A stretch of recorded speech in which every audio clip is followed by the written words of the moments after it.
Olá, muito bom dia! Chegamos ao nosso segundo dia do Confep aqui em Campina Grande. Um momento assim muito produtivo. Ontem a gente teve aqui vários entrevistados que passaram pelo nosso podcast e hoje nós estamos abrindo o dia com a entrevista com o PV Bispo, que está aqui ao meu lado. Ele que é diretor de comunicação digital da Prefeitura de Salvador. Seja muito bem-vindo, PV. Posso chamar de Lari, né? É uma pessoa que eu tô já te chamando conheço. de PV, então você fica à vontade. Já conheço o Lari já de outros eventos do Compol.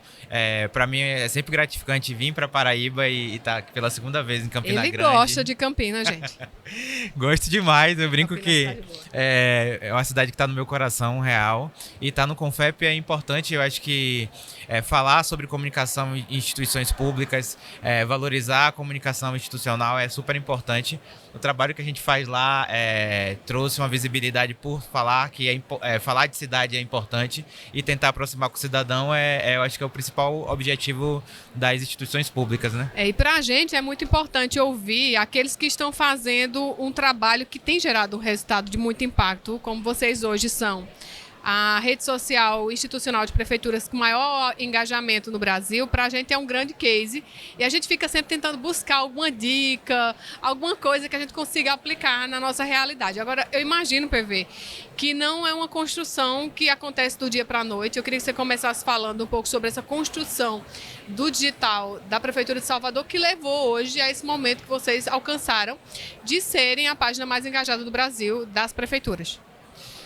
Realmente, primeiro, eu não consegui pegar a palestra toda, mas, gente, sigam e acompanhem Lari, porque é uma profissional que, primeiro, a gente tem que valorizar a galera que está fazendo uma comunicação incrível no Nordeste. Eu sempre gosto de pontuar isso, não porque eu estou na Paraíba, mas eu acho que a Paraíba hoje é um celeiro super importante de comunicação, principalmente política. A gente tem aí Emerson Saraiva com Eleja-se, a galera, por exemplo, Juarez, Jada, são pessoas excelentes, já fazem um trabalho que são referência para mim e para muita gente do mercado. Lari também, eu consegui só acompanhar o finalzinho, mas por favor sigam. E em relação ao trabalho que a gente faz lá na prefeitura e o trabalho de comunicação em instituição pública, realmente é uma construção, né? Eu brinco que o trabalho que foi iniciado lá em Salvador já tem muito mais do que 9 anos. Eu estou na prefeitura há 9 anos, ou seja, esse legado de trabalho de comunicação digital, entendimento de aproximação com o cidadão, foi feito há muito tempo atrás. E isso é consolidado com o tempo. Mas isso só acontece se os gestores entenderem a importância disso. Eu brinco que educação liberta. E quando o cidadão tem a capacidade de entender, aqui no posto próximo da minha casa tem a vacina, eu consigo entrar nas redes da prefeitura e reclamar sobre um buraco ou sobre a iluminação. E a prefeitura fala de cara limpa com o cidadão, que isso vai ser resolvido, de que forma pode ser resolvido, a gente passa a deixar de ser algo nebuloso. Porque muitas vezes as pessoas falam assim, eu não gosto de política. Tudo que eu tento resolver na prefeitura é uma burocracia. Isso deixa as pessoas muito mais longe.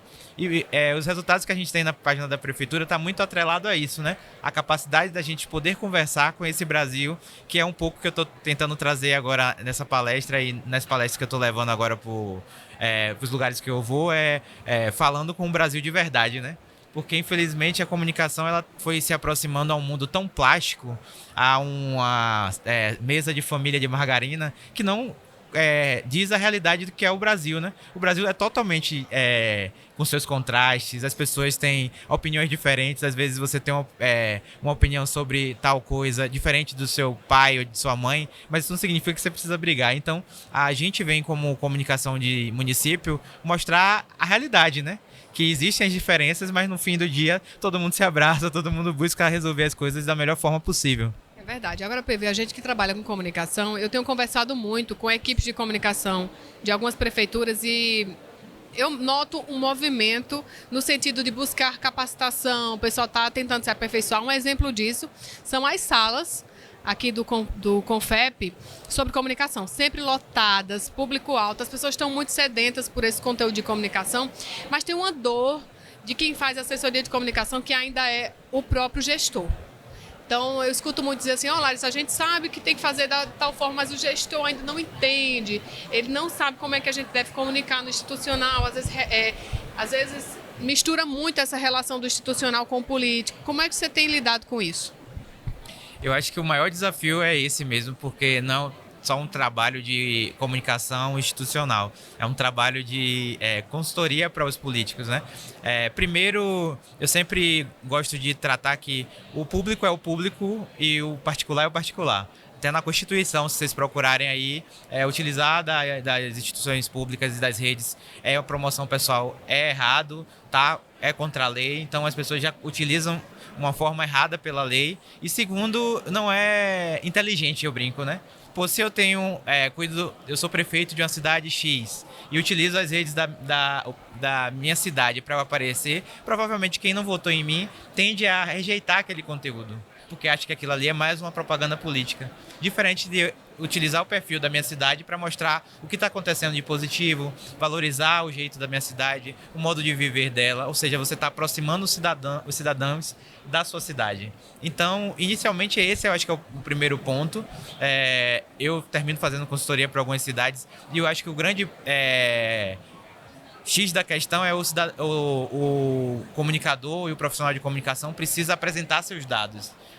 Antes a comunicação ficava muito em um local de a galera é mais divertida, ou é a galera mais descontraída, e não analisar a gente como um setor super importante. Eu brinco da mesma forma que vocês respeitam a turma da Casa Civil, do setor de planejamento da saúde. Se você não entender que comunicação faz parte do principal ponto da sua gestão, não faz sentido. Porque se você pode fazer, tem gestores maravilhosos no Brasil que têm índices de reputação super baixos porque eles não comunicam.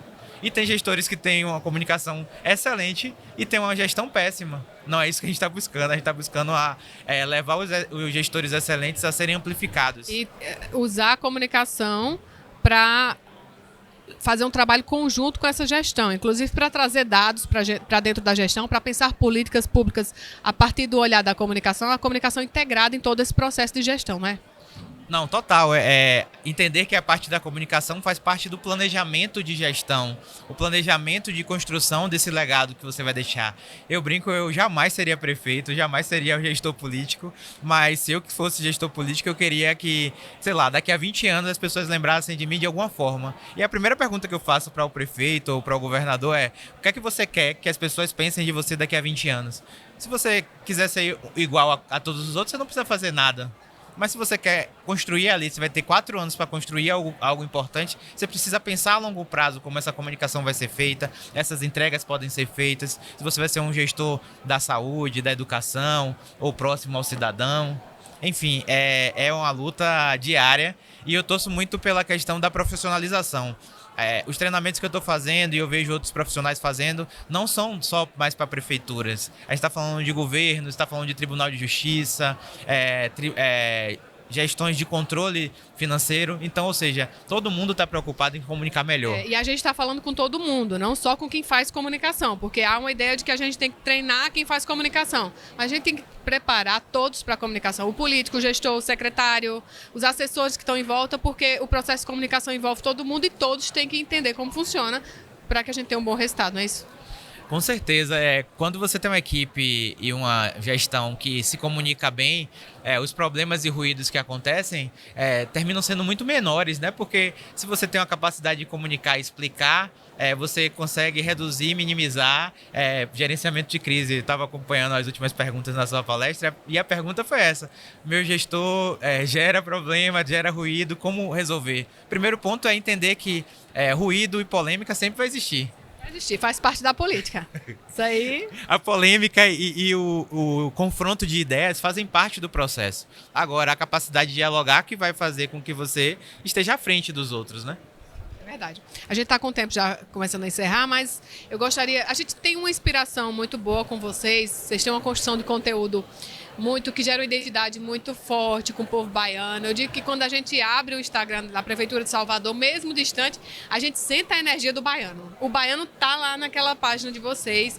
E isso é muito importante. Eu digo que é um dos desafios enquanto comunicadora, as pessoas que fazem comunicação de páginas de prefeitura, fazer as pessoas entenderem que lá as páginas da prefeitura não tem que ser aquele ambiente engessado, só da informação. A informação ela é essencial, a prestação do serviço é a base do que nós fazemos, mas que a gente tem que gerar uma identificação com as pessoas. Queria que você falasse para a gente um pouco sobre isso, esse trabalho que vocês fazem.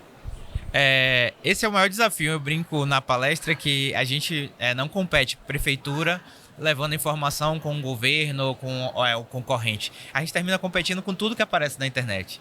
Se você está em sua casa aí agora, talvez, ou no trabalho, provavelmente você está vendo esse conteúdo, mas está com a tela aberta, com 20 abas abertas, falando sobre outras coisas, às vezes no próprio WhatsApp. Então o desafio é como eu vou gerar interesse como uma prefeitura, sendo que as pessoas têm milhares de impulsos que podem ser melhores. Você ouvir uma fofoca, ou você conversar com uma namorada, um meme, crush. a brincadeira. Então, se você não utiliza dessa comunicação mais fluida, mais orgânica, é muito mais difícil você conectar. Pô, o cidadão de Campina, ele não quer entrar na página da prefeitura e falar assim, gente, estamos entregando aqui mais um posto de saúde ou mais um não sei o quê. Ele quer entender o jeito do campinense falar, tá ali presente, ou seja, como é que eu posso apresentar isso do jeito do jeito do meme ou da fofoca que tá acontecendo no bairro. Você falou isso, eu me lembrei de um material que saiu semana passada na prefeitura, que gerou muita polêmica, porque algumas empresas de gastronomia e o próprio Netflix fez um conteúdo que era brincando com palavras que geravam outra, era curtir, e aí ficou só cu. E as pessoas assim, meu Deus, como é que uma prefeitura usa isso? É um absurdo, e virou uma grande confusão. E o objetivo principal da gente, além de criar confusão, era falar sobre um assunto que era pertinente, que era sobre o uso de preservativo. Ou seja, se você olha o post apenas como um post completo, ele não tem nada de interessante para gerar discussão. Mas quando você divide ele e torna ele um post mais criativo, ele gera discussão, amplifica, mais pessoas participam daquilo e no fim o objetivo é alcançado, que é falar de um assunto que gera para as pessoas. Pô, as pessoas precisam usar preservativos. Então, o objetivo principal das instituições é esse, né? Aproximar da forma que as pessoas conversam e não da forma que eu converso em casa. Exatamente, arrasou. Muito obrigada, foi um prazer te receber aqui no nosso podcast. Nosso tempo, infelizmente, acabou. Até a próxima. Beijo, gente. Muito obrigada, PV. Pessoal, eu volto daqui a pouco com mais entrevistas.